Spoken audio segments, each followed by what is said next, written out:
కీర్తన గ్రంథం నుండి 3వ కీర్తన. యెహోవా, నన్ను బాధించువారు ఎంతో విస్తరించి ఉన్నారు, నా మీదకి లేచువారు అనేకులు. దేవుని వలన అతనికి రక్షణ ఏమీయూ దొరకదని నన్ను గూర్చి చెప్పువారు అనేకులు.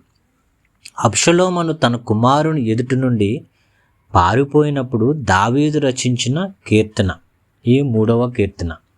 ఈ కీర్తన మనం చూసినట్లయితే దావీదు ఎంత సంక్షోభంలో ఉన్నాడో, ఏ శ్రమల గుండా వెళ్తూ ఉన్నాడో, ఎంత బాధపడతా ఉన్నాడో, తన సొంత కుమారుడిని తను వ్యతిరేకిస్తూ దావీదుని చంపడానికి బయలుదేరుతూ ఉన్నప్పుడు రచించిన ఈ కీర్తన.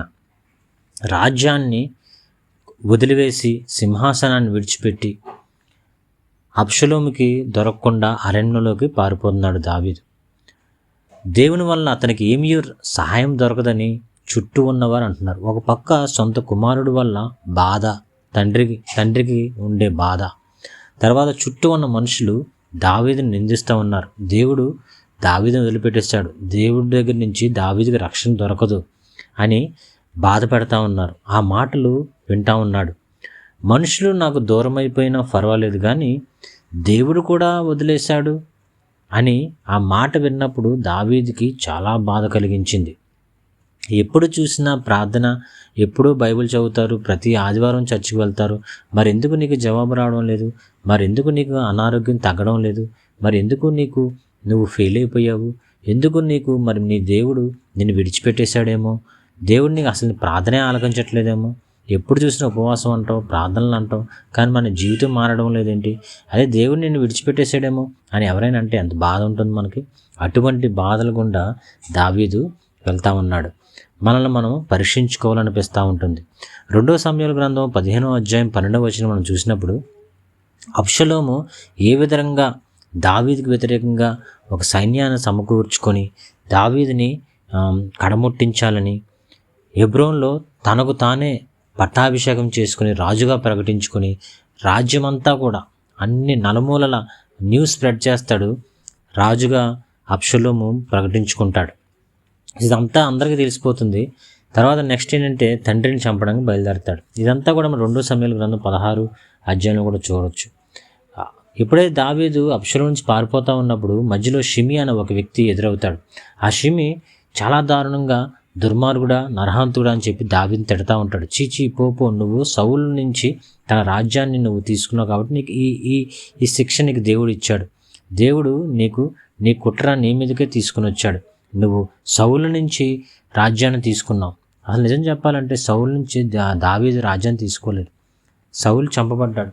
దేవుడి ప్రణాళిక ఏంటంటే దావీదుని రాజుగా చేయాలని, కానీ లేనిపోని మాటలు, సూటిపోటి మాటలు పడతా ఉన్నాడు. అప్పుడు దావీదు 3వ వచనం మనం చూసినప్పుడు దావీదు అంటా ఉన్నాడు, యెహోవా, నీవే నాకు కేడము, నీవే నాకు అతిశయాస్పదము, నీవే నా తల ఎత్తువాడు అని అంటున్నాడు. దావీదు తనకున్న పరిస్థితి తెలుసు, తనకున్న గందరగోళము, పరిస్థితులు, సమస్యలు, హృదయ వేదన, భారము అన్నీ ఒక పక్క, మరో పక్క మనుషులందరూ కూడా వ్యతిరేకమైపోయారు. దావీదు దగ్గర ఉన్న మనుషులందరూ కూడా ప్రముఖులు, గొప్ప వ్యక్తులు, సైన్యాధికారులు, వాళ్ళు అబ్షలోము వైపు చేరిపోయారు. శత్రువులు పెరిగిపోతూ ఉన్నారు. అలాగే మనుషులు కూడా దావీదుకి రక్షణ లేదు, దేవుడు ఇంక విడిచిపెట్టేశాడు, దావీదు ఇంక పట్టించుకోడు దేవుడు, ఇప్పుడు అబ్షలోమే రాజు అని చెప్పి అందరూ అంటూ ఉంటే, ఇవన్నీ ఒకవైపు ఉంటే ఈ సమస్యలు, ఈ గందరగోళాన్ని అన్నీ విడిచిపెట్టి దావీదు ఒక్కసారిగా తన మనస్సుని దేవుని వైపు తిప్పుకొని చెప్తా ఉన్నాడు, దేవా, యెహోవా, నీవే నాకు కేడము, you are my shield, you are my filter of my head, you are my lifter of my head, you are అని చెప్పి యు ఆర్ మై గ్లోరీ, నీవే నాకు ఘనతనిచ్చేవాడు, నీవే నాకు అతిశయాస్పదంగాను చేసేవాడు, నీవే నా తల ఎత్తువాడు అని చెప్తా ఉన్నాడు. సో దావీదు ఎప్పుడైతే ఆ సమస్యని చూడకుండా దేవుని వైపు దృష్టి మళ్లించాడో దావీదులో ఒక విధమైన కాన్ఫిడెన్స్ వచ్చింది. తర్వాత వచనం మనం చూడవచ్చు, 4వ వచనంలో, ఎలుగెత్తి నేను యెహోవాకు మొరపెట్టినప్పుడు ఆయన తన పరిశుద్ధ పర్వతం నుండి నాకు ఉత్తరం ఇచ్చును. ఎప్పుడైతే ఆ కాన్ఫిడెన్స్ వచ్చిందో దేవుని మీద ఆధారం చేసుకున్నప్పుడు అంటున్నాడు, నా ప్రార్థన దేవుని చెంత చేరింది, ఆ ప్రార్థనకు దేవుడు జవాబిస్తాడు అని చెప్పి ఎంత కాన్ఫిడెంట్గా ఉన్నాడు. మనం కూడా మన జీవితంలో దేవుడికి ప్రార్థన చేసినప్పుడు ఆ ప్రార్థన దేవుడు విన్నాడని, దేవుడు మనకి తగిన కాలంలో జవాబు ఇస్తాడని మనం నమ్మాలి. It's a very important thing as a Christian. ఆ రిలేషన్షిప్ మనం కలిగి ఉండాలి. మనుషులు ఏ విధంగా మనకు వ్యతిరేకంగా ఉన్నా, ఎన్ని పన్నాగాలు కుట్రలు పన్నినా, చుట్టూ ఉన్న పరిస్థితులు మనకు వ్యతిరేకంగా ఉన్నప్పటికీ, మన చేయి దాటిపోయినప్పటికీ దేవుడి దగ్గరికి వెళ్ళినప్పుడు, ఆ సమస్య దేవుడి దగ్గర పెట్టినప్పుడు, దేవుడు నా ప్రార్థన విన్నాడు, దేవుడు నాకు జవాబిస్తాడు అని నమ్మకము ఎప్పుడు కలుగుతుందంటే, మనము దేవుడితో ఆ రిలేషన్షిప్ కలిగి ఉన్నప్పుడు. మరి అటువంటి సాన్నిధ్యము మనకుందా? అటువంటి రిలేషన్షిప్ దేవుడితో మనకుందా? ఒక సీఎంను మనం కలిసి మనం విన్నవించుకున్నప్పుడు ఆ సీఎం అవును నేను చూస్తాను, నీ పని నేను చూసుకుంటాను అన్నప్పుడు మనకు ఎంత హ్యాపీ అనిపిస్తుంది. అదేవిధంగా రాజాదిరాజు అయిన దేవుడు, రాజులకు రాజు, ప్రభువులకు ప్రభువుడైన మన ప్రభువు, ఆయన దగ్గరికి మనం ఒక ప్రార్థన సమస్యను తీసుకెళ్ళినప్పుడు ప్రార్థన ద్వారా దేవుడు మన ప్రార్థన విని సమాధానం ఇస్తాను, జవాబిస్తాను అనే నమ్మకం మనకు కలిగినప్పుడు ఎంత సంతోషంగా ఉంటుంది. ఆ సంతోషంలో దావీదు అంటున్నాడు 5వ వచనంలో, యెహోవా నాకు ఆధారము, కావున నేను పండుకొని నిద్రపోయి మేలుకొందును అంటా ఉన్నాడు. ఇంకా కాన్ఫిడెన్స్ వచ్చేసింది దావీదుకి. కాన్ఫిడెంట్తో చెప్తా ఉన్నాడు, నేను ఇంకా నిద్రపోతాను, అలాగే మళ్ళీ ఉదయం లేస్తాను. మనం పడుకున్న చిన్న సమస్య చాలు, పడుకుంటే నిద్ర పట్టదు, ఏవేవో కళ్ళు వస్తూ ఉంటాయి, ఏవేవో మనకున్న సమస్యలన్నీ గుర్తొస్తూ ఉంటాయి. కానీ దావీదు ఆ సమస్యను చూడడం లేదు, పరిస్థితిని చూడడం లేదు, మనుషులను చూడడం లేదు, దేవుని వైపు తను దృష్టి పెట్టుకున్నాడు. కాబట్టి ప్రశాంతంగా నిద్రపోయాడు, కాన్ఫిడెంట్గా నమ్మకంతో నిద్రపోయాడు. ఇటువంటి జీవితము మనం కూడా కలిగి ఉండాలి. ఇటువంటి పాఠం మనం కూడా నేర్చుకోవాలి. మళ్ళీ 6వ వచనంలో అంటున్నాడు, 10,000 మంది దండెత్తి నా మీదకి వచ్చి మోహరించినను నేను భయపడిన, ఐ విల్ నాట్ ఫియర్. చుట్టూ ఎంతమంది ఉన్నా, 10,000 మంది చచ్చిపోయినా, ఏమైపోయినా నేను మాత్రం భయపడను, ఎందుకంటే దేవుడే నాకు ఆధారం. కాబట్టి ఎంత ప్రశాంతంగా, ఎంత కామ్గా దావీదు తన హృదయాన్ని ఆ విధంగా మౌల్డ్ చేసుకున్నాడో చూడండి. దేవుడి మీద ట్రస్ట్ని, తన ఫోకస్ సమస్య నుంచి దేవుడి మీదకి మళ్ళించుకున్నాడు, తన బాధను దిగమింగుకున్నాడు, దేవుడికి అప్పచెప్పేసి ప్రశాంతంగా పడుకున్నాడు. మళ్ళీ అంటున్నాడు, పొద్దున లేగిస్తానో లేదో అనేది డౌట్ ఉంటుంది ఎవరికైనా, ఎందుకంటే అక్కడున్న పరిస్థితులు అంత దారుణంగా ఉన్నాయి. అయినప్పటికీ అంటున్నాడు, 10,000 మంది నా మీదకి వచ్చినా, దండెత్తి వచ్చినా నేను భయపడను, ఐ విల్ నాట్ ఫియర్ అంటున్నాడు. సో దేవుడి మీద ఆధారం చేసుకుని దావీదు చెప్తా ఉన్నాడు. అలాగే 7వ వచనం 8వ వచనం చివరిగా మనం చూసినట్లయితే, దేవా లెమ్ము, నాకు నువ్వే రక్షణ, నా శత్రులందరికీ నువ్వు సమాధానం చెప్పు, రక్షణ యెహోవాది, నీ ప్రజల మీదకి నీ ఆశీర్వాదము వచ్చింది కాక అంటున్నాడు. What David is saying is, ఎప్పుడైతే కాన్ఫిడెన్స్ వచ్చిందో అప్పుడు చెప్తా ఉన్నాడు, దేవా నువ్వు సమాధానం ఇవ్వు అంటున్నాడు. దేవుడు సమాధానం ఇచ్చాడు. దావీదుని మళ్ళా తిరిగి సింహాసనం మీద కూర్చోబెట్టాడు. అబ్షలోమును చంపబడ్డాడు. ఎవరైతే దావీదుకు వ్యతిరేకంగా శత్రువులు ఏర్పడ్డారో వాళ్ళందరూ చంపబడ్డారు, భయంకరంగా చచ్చిపోయారు.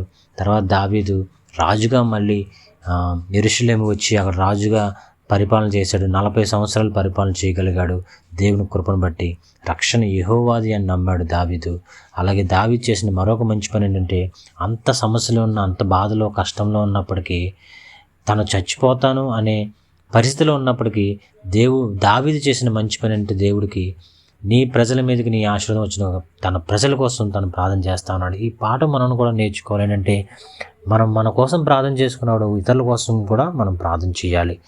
మనకి ఎవరైనా ప్రార్థన గురించి చెప్పి ప్రార్థన చేయమని తప్పకుండా వాళ్ళ కోసం ప్రార్థించాలి. మన సమస్యతో పాటు ఇతరుల సమస్యల కోసం కూడా మనం ప్రార్థన చేసినప్పుడు దేవుడు తప్పకుండా ఏం చేస్తాడు, మనకి జవాబిస్తాడు. యోబు తన గురించి, తన సమస్య గురించి మాత్రమే కాదు, తన స్నేహితుల కోసం కూడా ప్రార్థన చేశాడు. అప్పుడు దేవుడు ఏం చేశాడు, యోబుని బహుగా ఫలింపజేశాడు, 2 ఆశీర్వాదంతో నింపాడు. కష్టాల్లో, శ్రమలు మనం ఎప్పుడూ తప్పించుకోలేము. మనకు అవి వస్తూనే ఉంటాయి మన జీవితంలో. వాటిని మనం ఫేస్ చేసే శక్తి మనకు కావాలి అంటే, ఆ సమస్యని మనం చూడకుండా దేవుని వైపు మనం చూసినప్పుడు దేవుడు ఆ సమస్యని మన నుంచి విడుదల చేస్తాడు. ఆ సమస్యని ఫేస్ చేయడానికి మనకు కావలసిన శక్తిని దేవుడు ఇస్తాడు. ఎందుకంటే మరొక ఎగ్జాంపుల్ మనం చూసినప్పుడు, తుఫానులో నావలో ఉంటాడు యేసయ్య. శిష్యులందరూ ప్రయాణం చేస్తుంటే సముద్రంలో ఉన్నప్పుడు స్టార్మ్స్ తుఫాను ఈదురుగాలులు వస్తూ ఉంటాయి, కొడతా ఉంటాయి, అందరూ మునిగిపోతామని భయపడతా ఉంటారు. కానీ యేసయ్య మాత్రము ప్రశాంతంగా నిద్రపోతాడు. ఎందుకంటే తండ్రి అయిన దేవుడి మీద ఆయనకు నమ్మకం ఉంది. ఈ చుట్టూ పరిస్థితులు ఎలా ఉన్నా, ఎంత స్టామ్, ఎంత ఈదురుగాలులు, తుఫాను మన జీవితంలో వచ్చినప్పటికీ మనము ప్రశాంతంగా ఉండాలి అనేది దేవుని కోరిక. ఆ విధంగా మనం ఉన్నప్పుడు దేవుడు ఏం చేశాడు? తర్వాత శిష్యులందరూ కూడా యేసయ్య ఏంటి ఇదంతా, ఈదురుగాలు వచ్చేస్తున్నాయి, తుఫాను వచ్చేస్తుంది, మునిగిపోతాం అంటే వెంటనే యేసయ్య లేచి అంటాడు, అల్ప విశ్వాసులారా అని చెప్పి వాళ్ళని గద్దించి ఆ తుఫాన్ని గద్దిస్తాడు. అక్కడ అంత ప్రశాంతమైన వాతావరణం వస్తుంది. మనము కొత్త నిబంధనలో కానీ పాత నిబంధనలో కానీ ఎప్పుడైతే దేవుడి మీద ఆధారం చేసుకొని సమస్యను చూడకుండా దేవుణ్ణి చూసినప్పుడు అనేక భక్తుల జీవితాల్లో మనము ఆ సమస్య నుంచి దేవుడు ఏ విధంగా వాళ్ళని ముందుకు నడిపించాడు, ఆ సమస్యని ఎలా ఫేస్ చేయాలో కావాల్సిన శక్తిని ఏ విధంగా ఇచ్చాడని మనం నేర్చుకోవచ్చు. సో ఈ ప్రార్థన ఉదయకాలపు కీర్తనగా కూడా అభివర్ణిస్తారు. So it's a very good psalm in our life. So many lessons we can learn. It's when we are in క్రైసిస్లో ఉన్నప్పుడు, మనము కాన్ఫ్లిక్ట్లో ఉన్నప్పుడు మనం దేవుడికి ప్రార్థన చేయాలి. మన కాన్ఫిడెన్స్ దేవుడు కాబట్టి సమస్యను చూడకుండా మనం కాన్ఫిడెంట్గా ఉండాలి. తర్వాత ప్రశాంతంగా మనం ఉండడానికి దేవుడు మనకి ఆ ప్రశాంతమైన హృదయాన్ని ఇస్తాడు. ఎప్పుడైతే మనం ప్రశాంతంగా ఉంటామో దేవుని చేతిలో పెట్టి మన సమస్యని, అప్పుడు దేవుడు ఆ సమస్యకి పరిష్కారాన్ని కూడా ఇస్తాడు.